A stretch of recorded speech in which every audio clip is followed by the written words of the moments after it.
Parasocial, a word many of you have heard at least once in your life, even if you may not know the dictionary definition. A term to describe a sort of one-sided relationship with a public figure. Whether you've had a parasocial connection to someone, or you've experienced somebody having a parasocial connection to you, it's unlikely you haven't had some sort of experience with parasocial relationships if you've been on the internet for as long as I have.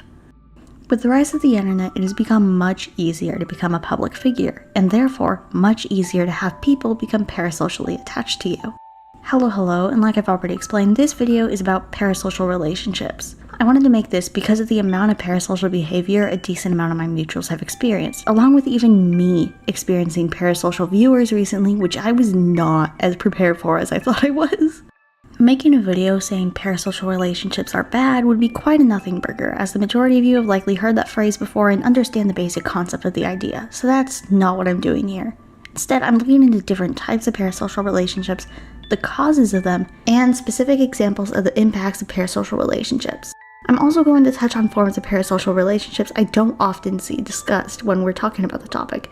Instead, this form is often ignored and even heavily normalized within the internet. To start off, we may want to go more into how parasocial relationships form. A parasocial relationship as we know it is technically referred to as a parasocial interaction, or PSI, but people online better know the term parasocial relationship, so for simplicity's sake, that's the term I'll use. By definition, it's a type of one-sided psychological relationship one forms with a public figure despite little to no actual interaction with said figure, often involving the delusion that they actually know said figure as a person, having a major interest in them that goes further than merely the content the creator puts out, as people will become obsessed with the creator's private and personal life. Details that have absolutely nothing to do with that public figure's content or career. People will hyperanalyze friendships, romantic relationships, their living situations, their family, and so much more out of pure obsession. Not because it's relevant, not because it's important, simply because they have this never-ending hunger for information on this person. These sort of one-sided relationships are commonly fostered by the physiological need for human connection and a sense of belonging. This internal loneliness they fill with their obsession, especially when people who have a parasocial obsession with the same person often flock together into a community bonded by discussing and sharing information about their subject of obsession. Creating a fandom around this real person, finding real bonds with other people over their shared obsession. Now, I'm not saying having a community and a fan base on its own is a bad thing. Creators typically like having a community that can come together and care for each other. Being involved in a community doesn't automatically make you parasocial. It's the mindset that you're entitled to this creator or information about them due to your own delusions on your relationship with them that makes it parasocial. Escapism is another reason for parasocial behavior as well. When they find something about the figure personally interesting enough to themselves that they decide to live vicariously through that figure, to obsessively research that figure in their life so they don't have to think about their own, turning this figure into their life, into their identity. Although, a less official reason you won't see discussed in textbooks is the way the internet as a whole treats public figures and content creators like fictional characters. These parasocial people will treat these strangers the way they would treat a character from their favorite show, whether it's to root for them or pray for their downfall. This is the best descriptor for how figures are treated within these parasocial relationships. They aren't people, they're characters.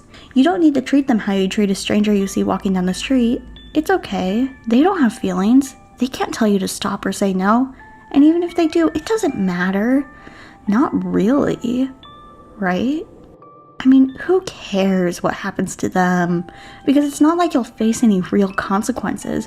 It's just a video on your screen, just letters on a keyboard. It's not real. It's just like watching TV, choosing your favorite and least favorite characters from the cast. This is the mindset shared throughout the internet towards public figures, and it's the exact type of behavior that feeds into this epidemic of parasociality. People behave as if the creators they see on their screen are the exact same as a character they'd see in a TV show. That them both being subjects viewed on a screen means they're the same. You get stans and fan clubs for celebrities like you'd get for a fictional character. You get discussion posts hyper-analyzing details of their life like you'd get character analysis posts for a piece of fiction. You even get fanfictions and shipping as if that person and their life only exist for your personal entertainment. As if they aren't real. While parasocial relationships definitely existed before the internet, they have worsened so much with the internet's influence. It creates this further barrier between the creator and the viewer.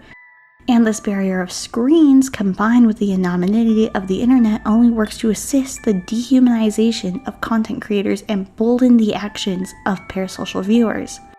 It doesn't help that there's a subcategory of public figures and content creators that actually encourage a parasocial relationship with their fans for the sake of monetary gain. This is specifically seen a lot within the VTubing community, idol cultures within many Asian countries, although that one is more so due to rules made by their managers rather than the idol themselves. And there's even a smaller subgroup of content creators who specifically refer to themselves as their viewers' digital parent. That last one I could make a whole other video on about the major red flags I see with that, but the TLDR is that you should not trust random adults online who are obsessed with digitally adopting random children they don't even know for the sake of being someone that child heavily relies on. Maybe it's biases from my own experiences, but adults obsessed with having vulnerable kids rely on them emotionally don't tend to be very safe adults to be around. This isn't to say that this subgroup of creators deserve to deal with parasocial fans, but rather to acknowledge that there is an issue of some creators actively encouraging it, which only adds more fuel to the other reasonings I listed above. This encouragement mostly stems from parasocial fans tending to be much more willing to spend ridiculous amounts of money on them, like fans spending hundreds or even thousands simply to collect merchandise of their favorite creator. However, it still doesn't make parasocial behavior okay. Parasocial behavior only grows, and eventually it grows further than them just merely being dedicated fans. After all, it's an obsession, and obsessions only expand in both the actual obsession itself and their hunger for more. That's the problem with an obsession. You can never truly fulfill it. It'll never be enough, and the more the obsession grows, the more extreme the actions of the obsessed become. While sure, obsessive fans who actually go out to harm the subject of their obsession in real life are rare, it doesn't change how they're often backed up by their parasocial comrades. A specific example of this can be seen with an American singer I won't name for the sake of privacy since I don't know their stance on people discussing this.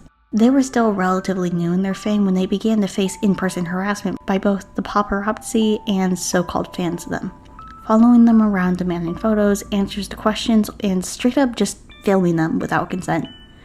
There was even an incident of people physically assaulting them, and yet people actually criticized the creator over this due to them not being nice enough when they angrily, yet very reasonably, told these complete strangers to leave them alone.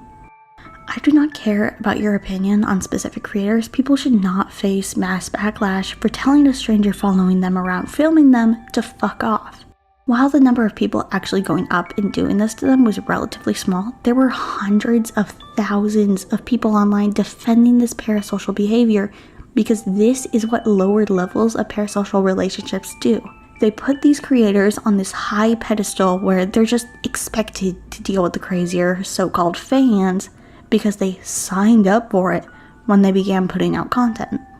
But they didn't. They signed up to be a singer, an actor, an artist, a writer, a game developer, not to be stalked and harassed by complete strangers. Parasocial fans who simply buy merchandise or obsessively watch them seem harmless at first, but they still contribute to the overall issue of how these creators are treated in general. This general dehumanization of content creators witnessed throughout parasocial relationships actively enables these rare subgroup of parasocial viewers who are actually willing to go out and do something in real life. As now so many parasocial viewers see dealing with that sort of behavior as just part of the job, as if the cycle they are actively contributing to is some sort of unchangeable fact of life rather than behavior they choose to engage with and act on. And this is the real problem. When you gain this mindset that you have something deeper with this creator than you truly do, this entitlement towards them due to your own one-sided obsession. Liking a creator's content or their online persona is perfectly fine, but you have to understand that doesn't mean they inherently owe you anything. There's so much more than this simple line of so-called harmless parasocial fans and real-life stalkers, as there's a much wider spectrum. They're the fans who will hyperanalyze their mental or physical condition, or obsessively browse forums looking for the latest juicy gossip about this creator. There are parasocial individuals who, while may not plan to do anything to this creator themselves, actively open the floodgates for much more unstable individuals to do so by straight up doxing the creator. Yes, haters doxing you is not your only worry, as your fans are equally willing to do it if it means that it makes them feel closer to you. And then there's parasocial hatred, a type of parasocial relationship that receives much less backlash than parasocial love. While there's many people who understand obsessing over a person you don't truly know isn't healthy, they often forget that obsession isn't only in the context of love or admiration. Hate can be just as obsessive as love. There are plenty of examples of entire communities revolving around obsessive parasocial hatred towards complete strangers. Just look at Kiwi farms, Reddit snark pages, and locale culture as a whole. Entire spaces dedicated to stalking and discussing complete strangers due to their obsessive hatred of them. When it comes to parasocial hatred specifically, it's often justified with the sentiment that the subject deserves it, that they've done something that makes them worthy of being harassed, stalked, doxed, and worse.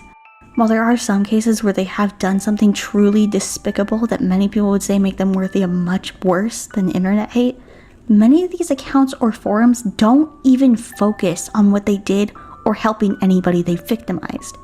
Rather, they focus on discussing random, completely unrelated details of that person's personal life, of that person's family members, of people who didn't even have anything to do with it in the first place. Things they couldn't have found without genuine dedication to stalking this individual. It doesn't help that with locale culture specifically, the people discussing them will often spend more time mocking their appearances or disabilities rather than actually spreading awareness. It's less about genuine care for what they've done wrong or the people they've harmed, and more about simply enjoying their downfall due to an extreme parasocial hatred for these individuals. And I could make a whole other video about how locale culture mishandles these subjects and often results in the victims being taken less seriously now that the predator is simply another person to laugh at, but let's not get too off topic. The reason I call this parasocial is because it follows the same idea that my examples of parasocial love or admiration hold. An obsession with a complete stranger who doesn't even know they exist, with the sense of entitlement that they deserve access to knowledge about completely unrelated details in their life, with entire forums and communities dedicated to stalking and hyper-analyzing this complete stranger. A full-on obsession with learning every little detail about this person's life so they can spread it around like juicy gossip. And disclaimer, because almost every video where I make nuanced points, I end up getting comments completely twisting my words. No, I am not defending predators. No, I do not believe child predators deserve happiness or anything good. I wish them the worst, and I wish the victims of predators healing and safety.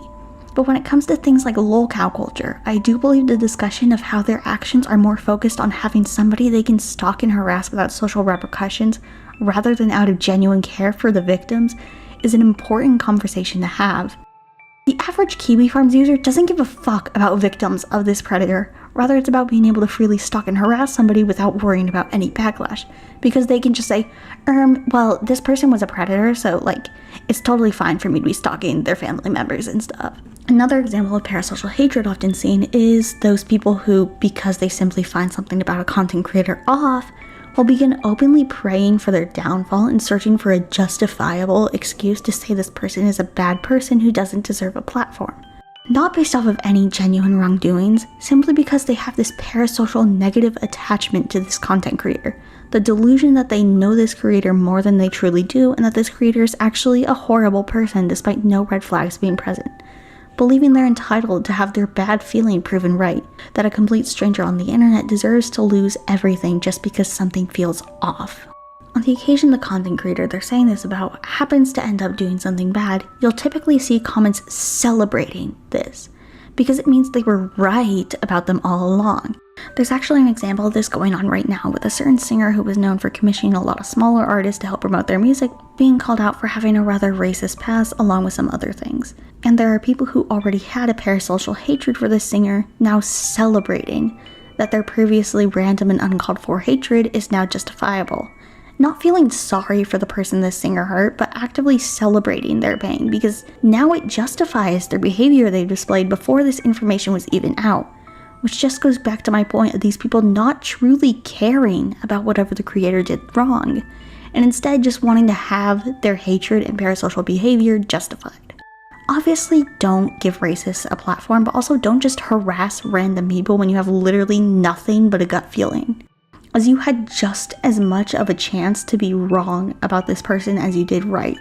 Just because you happen to be right one time doesn't give you a free pass to harass random people over their potential to end up problematic.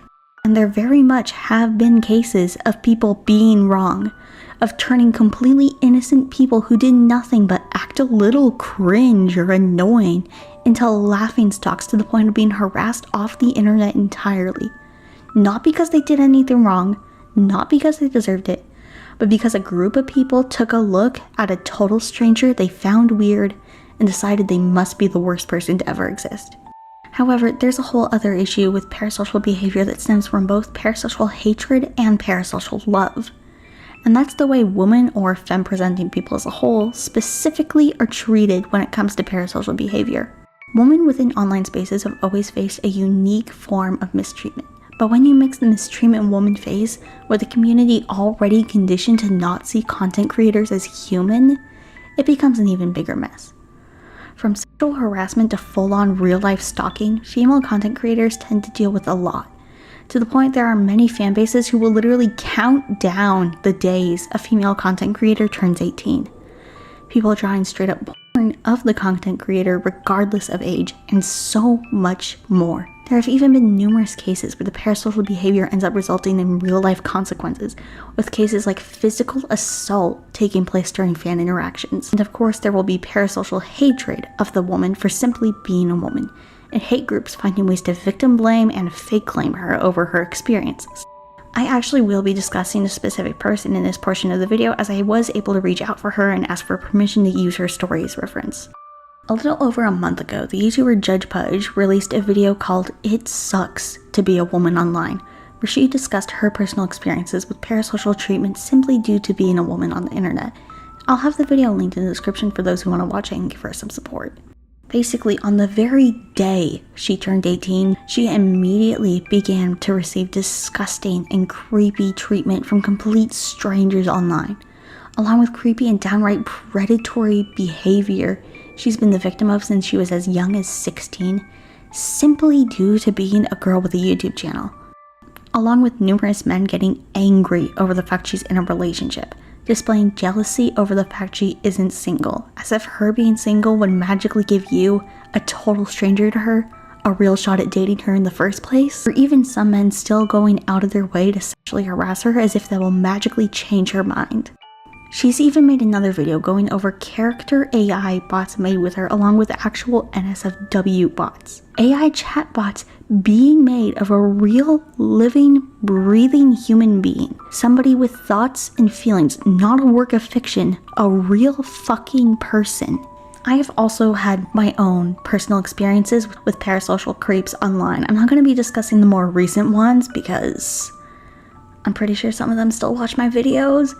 But as some of you OGs may know, I actually blew up on TikTok back when I was like 12, gaining over 10k followers from a video with over 500,000 views, although the account later got banned when I was like 13 or 14.